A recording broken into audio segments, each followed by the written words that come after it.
दोस्तों, तो आज के लेक्चर में हम लोग पढ़ेंगे इंजीनियरिंग मैथमेटिक्स।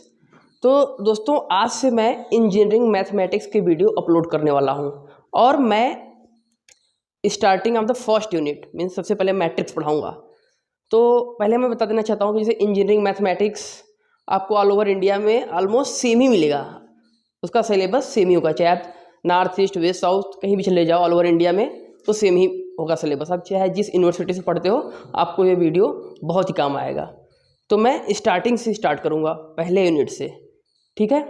तो अगर आपने मेरे चैनल को लाइक एंड शेयर सब्सक्राइब नहीं किया है तो ज़रूर कर लीजिए। और अगर आपके फैमिली में, आपके दोस्तों में अगर कोई इंजीनियरिंग कर रहा हो और वो इस फर्स्ट ईयर में हो तो उसको ज़रूर से ज़रूर ये वीडियो देखने के लिए कहें। और अगर आप वो थर्ड सेमेस्टर में है तो भी मैं इंजीनियरिंग जो थर्ड है, जो इंजीनियरिंग मैथमेटिक्स थर्ड है वो भी कवर करने वाला हूँ। तो आइए स्टार्ट करते हैं मैट्रिक्स। तो हमारा पहला यूनिट है मैट्रिक्स। तो सबसे पहले मैट्रिक्स होता क्या है, ठीक है। तो matrix is a set of numbers which are arranged in the row and columns. Example, ये हमारा मैट्रिक्स है, ठीक है। और इसमें सपोज 1 2 3 2 1 5 6 7 8, तो ये हमारा मैट्रिक्स हो गया, ठीक है। इसमें आप देख सकते हो कि जो आपके नंबर्स हैं वो कैसे अरेंज है, रो और कॉलम में। तो देखो, ये होता है रो 1 2 3 रो, ठीक है। इसका मतलब कि इस पूरे मैट्रिक्स में कितने रो हैं, 3 रोज। और कितने कॉलम है, 1 2 3। तो हम इस मैट्रिक्स को बोलेंगे कि इसका ऑर्डर है 3x3। इस 3x3 का मतलब क्या हुआ, इसमें रो भी 3 है और कॉलम भी 3 है। क्या है, रो भी 3 है और कॉलम भी 3 है। तो हम अब ये देखते हैं कि टाइप ऑफ मैट्रिक्स क्या होता है। तो सबसे पहले हमारे पास आता है रो मैट्रिक्स। क्या, रो मैट्रिक्स। तो रो मैट्रिक्स होता क्या है, जैसा कि नाम से ही आप देख सकते हो, रो मैट्रिक्स मतलब कि वो मैट्रिक्स जिसमें सिर्फ और सिर्फ एक रो हो और सिर्फ एक रो, तो उसे क्या बोलेंगे, रो मैट्रिक्स। For example 1 4 5। दोस्तों आप देख सकते हो इसमें सिर्फ एक ही रो है, तो इस मैट्रिक्स को क्या बोलेंगे, रो मैट्रिक्स, ठीक है। तो अगर इस टाइप का कोई भी मैट्रिक्स दिया है जिसमें कि सिर्फ और सिर्फ एक रो है तो आप समझ जाना कि वो मैट्रिक्स है रो मैट्रिक्स। अब हम बात करते हैं कॉलम मैट्रिक्स के बारे में। What is column matrix. तो जैसा कि नाम से ही पता चल रहा है, कॉलम मैट्रिक्स एक ऐसा मैट्रिक्स होता है जिसमें सिर्फ और सिर्फ एक कॉलम होंगे, ठीक है। रो चाहे जितने भी हों लेकिन कॉलम सिर्फ एक होंगे। फॉर एग्जाम्पल 4 5 9, ये किसका एग्जाम्पल है, कॉलम मैट्रिक्स का। 4 5 9, अब देख लो ये कॉलम मैट्रिक्स का एग्जाम्पल है। क्यों, क्योंकि इसमें सिर्फ और सिर्फ एक कॉलम है, करेक्ट। ये समझ में आया। मैं फिर से बता दे रहा हूं, रो मैट्रिक्स वो मैट्रिक्स होता है जिसमें सिर्फ और सिर्फ एक रो होगा। तो देखो जैसे 1 4 5, ठीक है, इसमें सिर्फ एक रो है। कॉलम मैट्रिक्स वो मैट्रिक्स होगा जिसमें सिर्फ और सिर्फ एक कॉलम है, जैसे कि देखो 4 5 9, एक ही कॉलम है, करेक्ट। तो अगर सपोज कोई पूछ जाए कि इसका ऑर्डर क्या है, तो ऑर्डर कैसे लिखते हैं, row into column. Number of rows कितने हैं, 1, करेक्ट। नंबर ऑफ रो कितने हैं, 1, और नंबर ऑफ कॉलम कितने हैं, 3, तो 1 इंटू 3 हो गया ये। इसका क्या हुआ, इसमें नंबर ऑफ रो कितने हैं, 1 2 3, और कॉलम कितने हैं, 1, ठीक है। तो इसका ऑर्डर 1 इंटू 3, इसका 3 इंटू 1। समझ में आया। अब हम बात करते हैं स्क्वायर मैट्रिक्स क्या होता है। जैसे कि आप बहुत इजी समझ जाओगे, बता रहा हूं मैं। जैसे स्क्वायर का डेफिनेशन क्या होता है कि जिसमें दोनों साइड का लेंथ सेम हो। अगर कोई भी एक रेक्टेंगल है या कोई भी स्क्वायर है, तो अगर उसका दो साइड सेम है तो हम उसको क्या बोलते हैं, स्क्वायर। तो सिमिलरली अगर कोई भी ऐसा मैट्रिक्स जिसमें number of rows equal to number of columns हो उसको बोलेंगे स्क्वायर मैट्रिक्स। क्या बोलेंगे? Square matrix.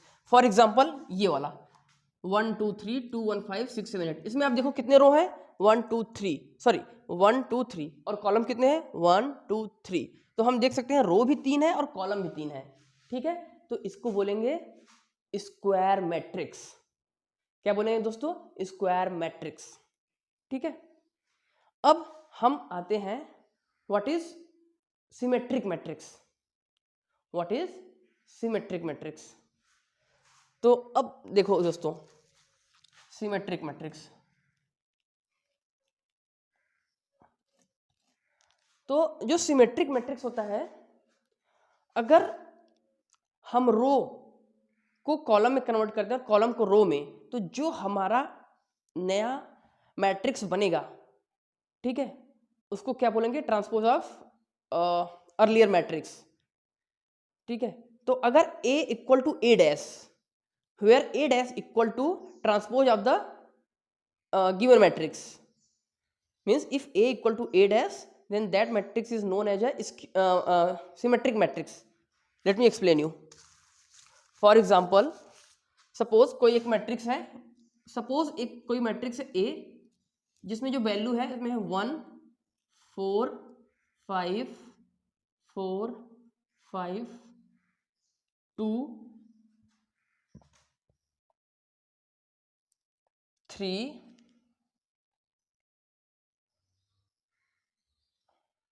3 1। ठीक है दोस्तों, ये हमारा A है। ठीक है, अब A डैश किसे बोलते हैं? A डैश मतलब ट्रांसपोज ऑफ द मैट्रिक्स, मतलब रो को कॉलम बना दो, कॉलम को रो बना दो, वो उसको A डैश बोलते हैं या ट्रांसपोज ऑफ A बोलते हैं। ठीक है, तो आइए A डैश निकालते हैं। A डैश इक्वल टू, ये देखो दोस्तों, ये क्या है? ये हमारा रो है, रो को कॉलम बना दो, कॉलम को रो बना दो। तो रो क्या है 1 4 5, तो इसको इस चीज को कॉलम की तरह लिख दो 1 4 5, करेक्ट।